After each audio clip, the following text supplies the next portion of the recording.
Assalamualaikum warahmatullahi wabarakatuh. Eh, Pada perkuliahan kali ini saya akan memaparkan mengenai contract drafting atau tapi lebih kepada international contract law. Jadi how to draft an international contract law, kira-kira begitu ya. Apa yang akan saya jelaskan pada video kali ini. Kita melihat bahwa apa yang dimaksud dengan international contract, atau kita lihat what is the definition of international contract. Suatu kontrak akan disebut sebagai suatu kontrak internasional apabila dia mempunyai dua atau lebih negara yang terlibat di dalamnya. Nah, sehingga international contract law ini lebih mengacu kepada hukum apa yang nantinya akan mengatur untuk suatu perjanjian yang melintas batas negara.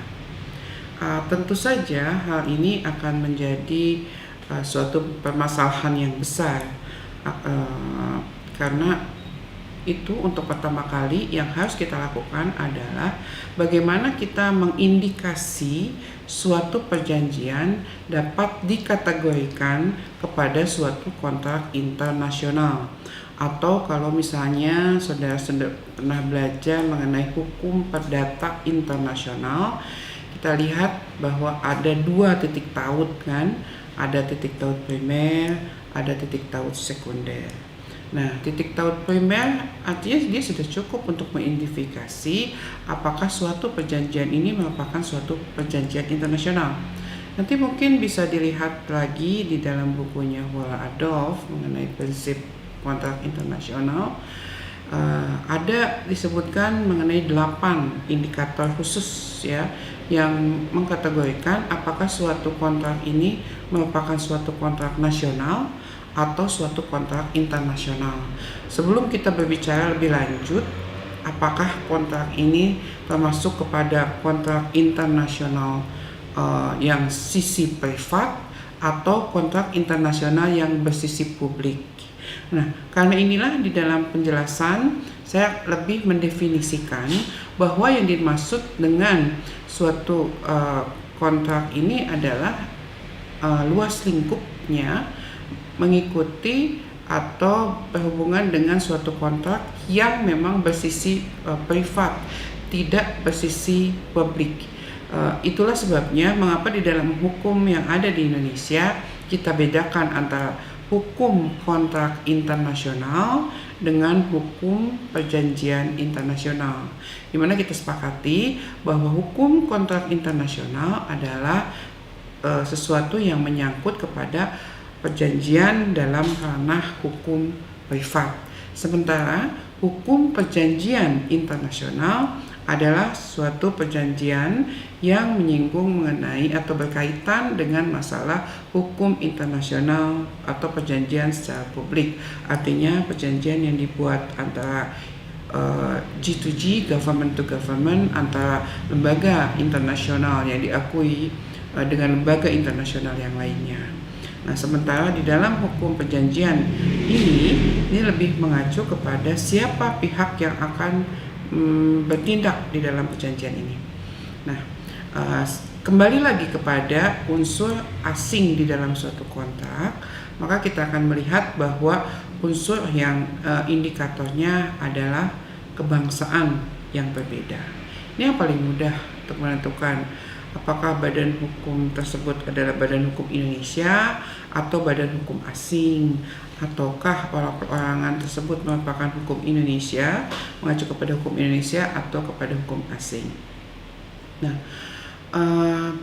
yang harus diperhatikan di dalam menilai apakah badan hukum ini termasuk badan hukum asing atau bukan adalah kita lihat bahwa di dalam Undang-Undang PT Nomor 40 Tahun 2007 dikatakan bahwa badan hukum asing itu adalah badan hukum yang didirikan di dalam hukum Indonesia dengan memakai hukum Indonesia, akan tetapi salah satu pemegang sahamnya adalah asing.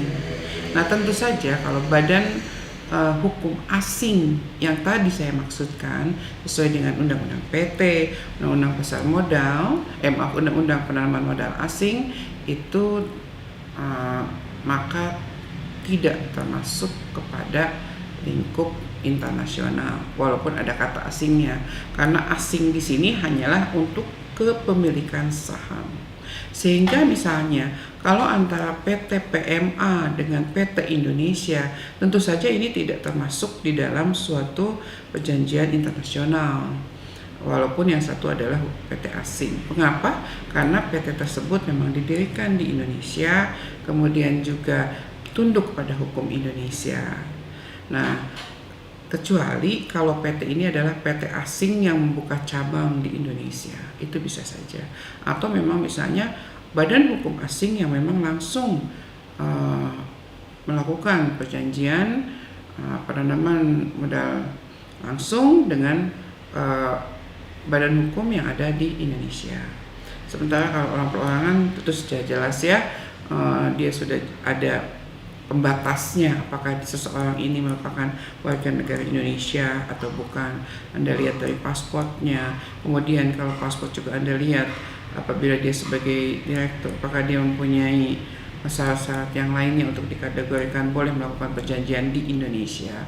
Ya, saya pikir kebangsaan yang berbeda ini suatu hal yang paling gampang untuk menentukan apakah suatu perjanjian tersebut merupakan kontrak tersebut adalah kontrak internasional atau bukan. Nah, kemudian yang keduanya adalah domisili hukum yang berbeda. Domisili hukum yang berbeda di sini artinya apakah hukum domisili yang diakui oleh masing-masing pihak. Kemudian di sini juga ada suatu kasus yang sangat terkenal, yaitu tentang Societe Generale versus Hadi Raharja, yang di sini dipersengketakan hukum mana yang mengatur di dalam perjanjian tersebut, karena ternyata ditemukan di dalam pengadilan negeri bahwa hukum yang dipilih oleh mereka adalah hukum Singapura, ya seperti itu. Nah, ternyata sini di manakah letak atau objek, bukan objek ya, di manakah hukum atau hukum pengadilan manakah yang berlaku di sini. Nah, kemudian juga governing law adalah hukum asing. Yang ketiga, governing law adalah hukum asing juga sangat menentukan, walaupun dibuat oleh Indonesia dan Indonesia, akan tetapi kalau hukum yang mereka pilih adalah hukum asing, ini juga merupakan suatu ranah atau hukum kontrak internasional. Kemudian penyelesaian sengketa di luar negeri, ya.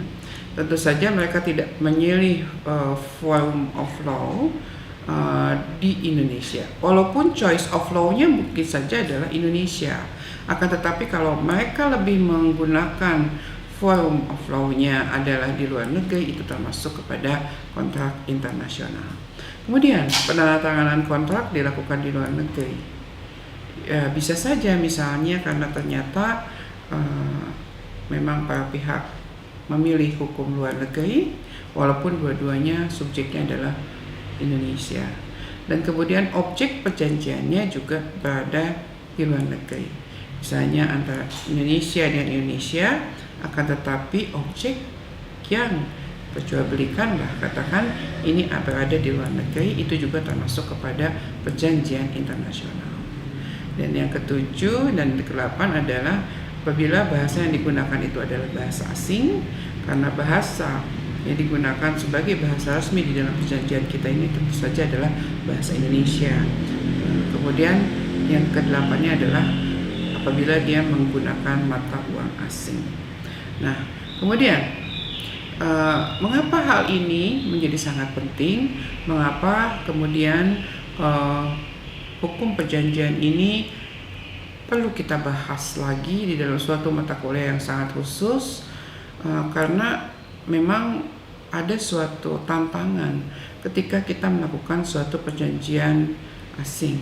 Misalnya katakanlah A adalah badan hukum yang ada di Indonesia, sementara B adalah badan hukum yang ada di Amerika Serikat. Nah, Tentu saja di sini kita akan menyangkut kepada bagaimana legal system yang berlaku di dalam hukum perjanjian tersebut. Karena kita tahu bahwa sistem di dunia ini, sistem hukum ini berbeda-beda. Walaupun kalau kita lihat yang paling mendominasi adalah hanya dua, civil law dan common law system. Selain civil law dan common law system, juga kita melihat ada Muslim law di antara negara-negara Timur Tengah, kemudian juga customary law, hukum-hukum adat dan kebiasaan, dan mixed law. Di dalam peta yang akan ditunjukkan di bawah ini, kita lihat bahwa memang kita tidak perlu berkecil hati mengenai persinggungan tersebut, karena ternyata negara civil law ini adalah negara yang paling banyak diterapkan, atau civil law ini adalah hukum yang paling banyak diterapkan di dunia ini. Anda lihat di dalam peta ini adalah irisan yang berwarna merah, itu adalah negara yang menggunakan civil law system. Sementara common law system sebagai bentuk kebalikannya atau bentuk kontradiksi dari civil law system itu juga agak banyak, walaupun tidak sebanyak civil law system. Walaupun saya tidak melihat di sini presentasinya, tapi kalau lihat dari secara kasat mata pengguna civil law ini lebih banyak. Dan kemudian ada juga mereka yang menggunakan Muslim law atau customary law dan mixed system, artinya mereka menggunakan sistem antara civil dan common law system. Nah, perbedaan-perbedaan ini mungkin adalah hal yang harus disikapi. Mengapa? Karena di dalam perjanjian internasional, maka yang harus kita lihat adalah bagaimana kita mensikapi perbedaan legal system tersebut atau perbedaan sistem hukum yang berbeda. Nah, perbedaan hukum yang berbeda ini tentunya memang sebagian besar mengatakan bahwa English Common Law System itu adalah mengacu kepada kontrak secara internasional. Ya, artinya untuk mengantisipasi berbagai perbedaan, banyak hukum kebiasaan yang mengatakan bahwa lebih baik memakai English Common Law System Tradition. Akan tetapi mungkin saja hal ini juga tidak akan dituruti oleh negara yang menjadi pihak lawan bisnis kita. Misalnya apabila kita memakai hukum English Common Law Tradition, sementara kita lawan pihak kita adalah orang Amerika Serikat, tentunya mereka tidak mau. Pasti mereka akan melihat atau lebih mengacu kepada hukum mereka. Nah, disinilah kita akan sebagai seorang lawyer atau seorang calon sarjana hukum, atau nantinya kalau Anda kelak bergerak di dalam bidang menuliskan atau merangkaikan kalimat-kalimat di dalam atau menerapkan hukum-hukum di dalam perjanjian tersebut, maka kita harus mengetahui perbedaan-perbedaan antara common law dan civil law system tersebut. Karena perbedaan tersebut tentunya akan mengacu kepada jenis kontrak yang dibuat. Misalnya di sini kita lihat bahwa di dalam common law system itu memang mereka menggunakan sumber hukum yang utama ini adalah di dalam putusan hakim, atau kita sebut sebagai judgment of the court are binding atau stare decisis.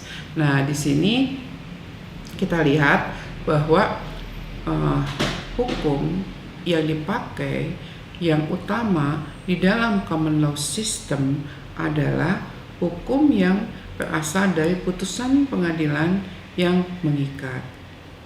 Nah, sementara kebalikannya di dalam sistem civil law system, civil law system ini mengacu kepada hukum yang dikodifikasikan. Nah, sehingga kasus-kasus atau putusan-putusan hakim itu tidak mengikat untuk putusan yang lainnya, tidak sama dengan apa yang terjadi di dalam common law system. Nah, kemudian juga ada perbedaan interpretasi di dalam suatu kontrak.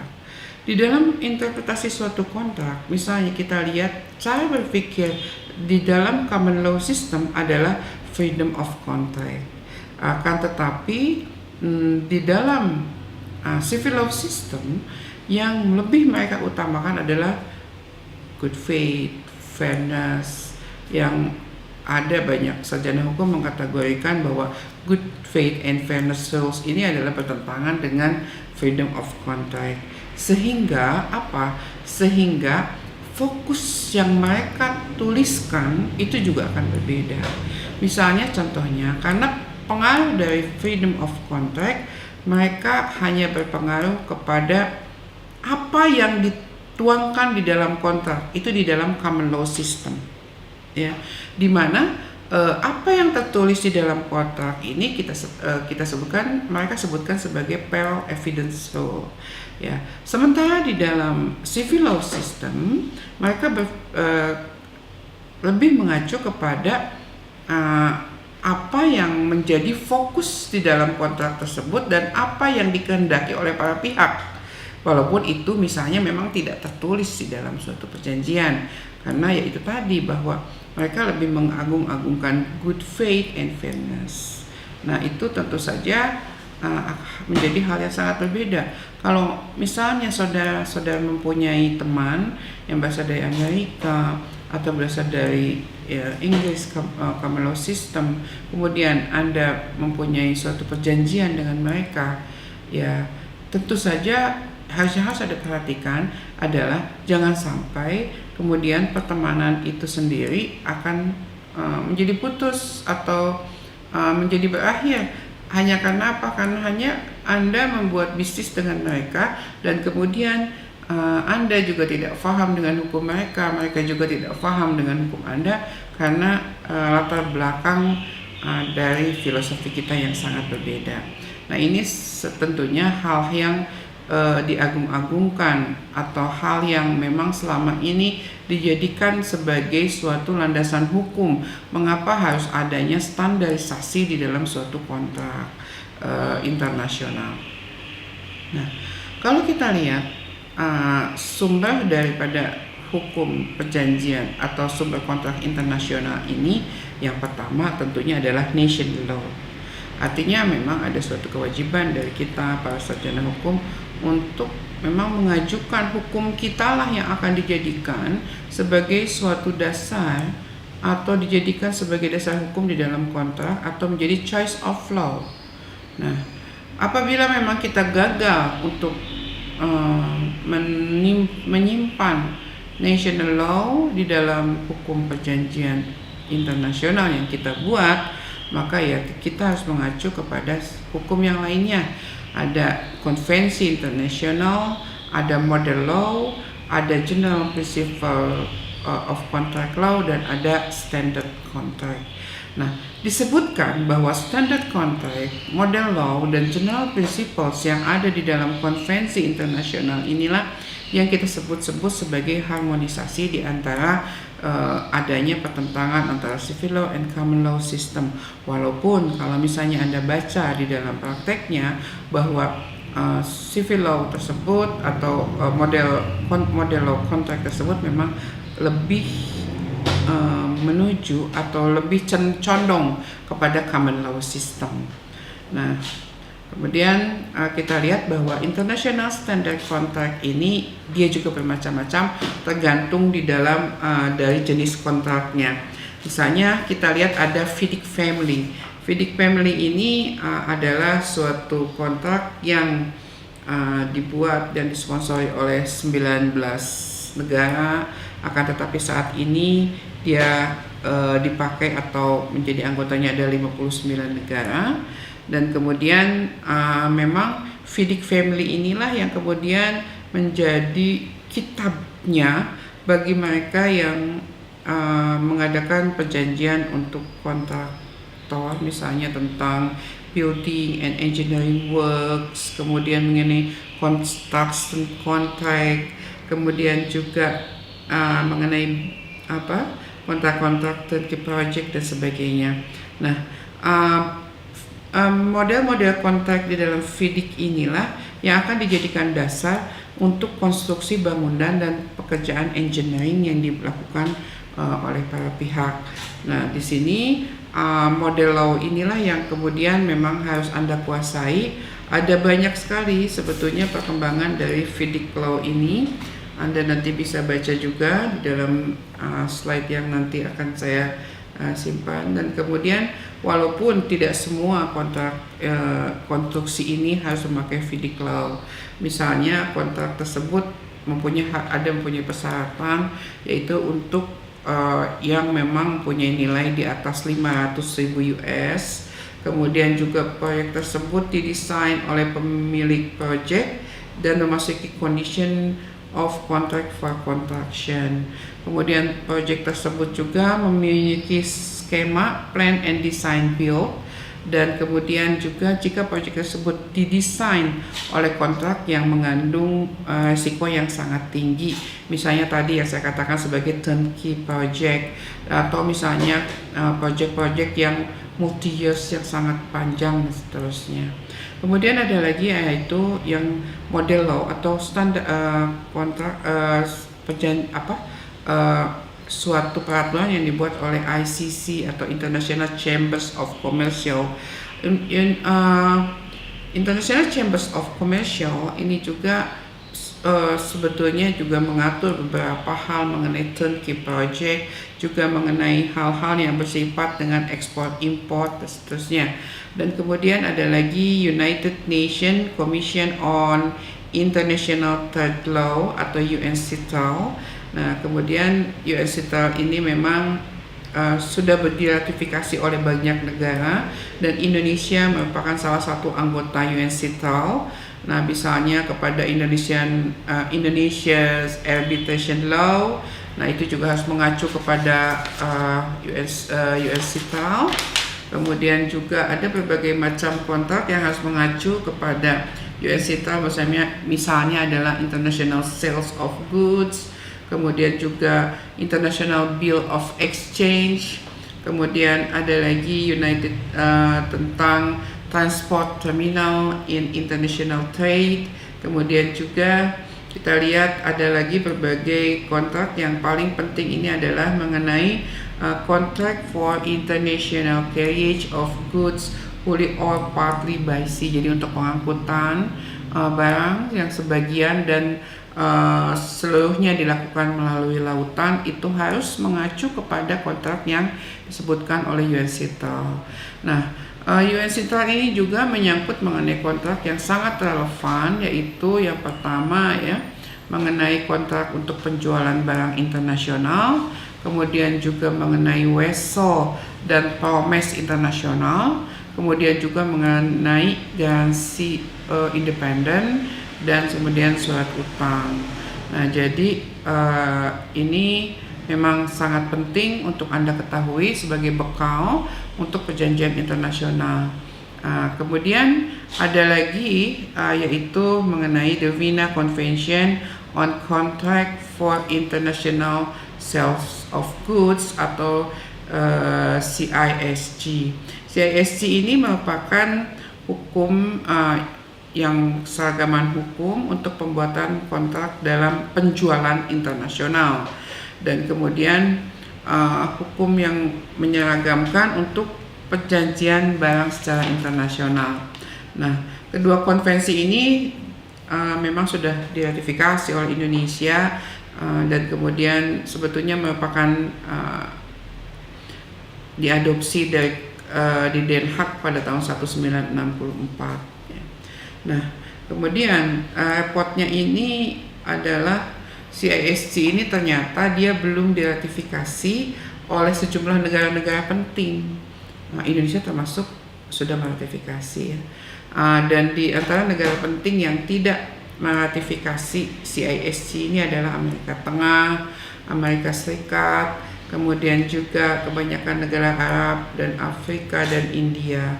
Kemudian juga karena itu pihak yang berkontrak dengan ada yang melakukan perjanjian dengan Amerika Serikat malah menggunakan pasal 6 CISG, yaitu untuk mengesampingkan CISG di dalam kontrak mereka ya. Jadi ini yang perlu mungkin dicatat. Sementara sebagian di Indonesia ini memang banyak sekali ekspor impor yang dilakukan dengan negara Amerika Serikat, maka kita harus lihat dulu apakah negara yang menjadi pihak lawan kita atau pihak partner kita di dalam bisnis ini dia sudah menandatangani konvensi tersebut atau belum. Kemudian yang ketiganya adalah UNIDROA. UNIDROA ini dia juga melakukan semacam penyeragaman. Ada berbagai banyak penyeragaman yang diatur di dalam UNIDROA, yaitu misalnya mengenai Convention relating to a uniform law on the international sale of goods atau The Hague 1964. Kemudian konvensi untuk formation atau pembentukan kontrak, ya artinya standar kontrak apa yang harus dibuat di dalam suatu perjanjian internasional. Kemudian juga konvensi mengenai travel contracts itu tahun 1970, dan kemudian Convention providing uniform law on the form of international will itu yang dibuat di Washington pada tahun 1973, dan kemudian Convention of on Agency in International Sale of Goods yang dibuat di Jenewa tahun 1983, Konvensi UNIDROA mengenai persewaan keuangan internasional atau International Financing Leasing atau yang sudah disahkan di Ottawa tahun 1988, kemudian mengenai anjak piutang atau dalam bahasa Inggrisnya adalah factoring, itu juga masih sama di Ottawa tahun 1988. Kemudian juga untuk objek-objek kebudayaan yang dicuri atau diekspor secara ilegal atau UNIDROA Convention on Stolen or Illegally Exported Cultural Object tahun 1995. Kemudian juga ada mengenai suku bunga internasional, dan kemudian konvensi mengenai jaminan-jaminan Jenewa. Nah, tahun 2009. Nah, kemudian tahun 2010 UNIDROA juga menerbitkan suatu edisi baru atau new edition mengenai UNIDROA Principles. Itu cukup banyak, ada 500 halaman.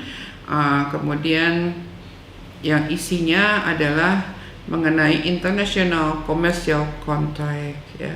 Nah, perbedaan prinsip UNIDROA dengan UISG 1980 antara lain bahwa prinsip UNIDROA merupakan upaya untuk pengaturan hukum kontrak internasional terhadap transaksi yang tidak terbatas pada jual beli internasional saja. Sementara CISG ini menghususkan diri pada kontrak jual beli internasional. Artinya CISG ini memang lebih sempit luas lingkupnya, yaitu pada jual beli barang internasional atau kita sebut sebagai ekspor import, jual beli ekspor import. Dan sementara kalau UNIDROA itu tidak terbatas pada kontrak ekspor import saja, akan tetapi berbagai macam perjanjian internasional dapat mengacu kepada UNIDROA Convention tersebut. Nah, nanti mungkin untuk prinsip-prinsip mengenai UNIDROA Convention dan bagaimana penerapannya di dalam praktek akan kita bahas di dalam video setelah video ini, karena video di sini hanya untuk membahas mengenai masalah mengapa kita perlukan perjanjian internasional, kemudian juga bagaimana apa sih yang sebetulnya membedakan antara mendrafting atau merekayasa suatu perjanjian internasional, dan apa bedanya dengan drafting pada national contract, seperti itu. Dan kemudian tadi yang seperti saya bicarakan bahwa yang tidak boleh Anda lupakan bahwa ketika kita berbicara mengenai kontrak internasional, maka ini termasuk di dalam suatu wilayah yang kita sebut sebagai wilayah hukum privat saja, tidak mencakup kepada wilayah-wilayah hukum publik, ya. Karena kalau kita lihat bahwa hukum publik ini hanya menyangkut mengenai legal relationship between among the states, jadi artinya tidak kepada wilayah ranah di dalam bahasan mata kuliah kita. Ada bahasan dalam mata kuliah yang lain. Sementara kalau private itu adalah hukum yang mengatur atau yang mengatur bagaimana hubungan antara orang perorangan dengan perusahaan yang orang perorangan dan perusahaan ini merupakan berasal dari negara yang berbeda. Walaupun saat ini bahwa the term of international law ini seolah-olah refers to both public and private aspect of international law, akan tetapi tentu saja ini tidak akan dibahas lebih lanjut di dalam hukum di sini. Akan tetapi sepakat bahwa apa yang kita pelajari adalah mengenai hukum perjanjian secara privat.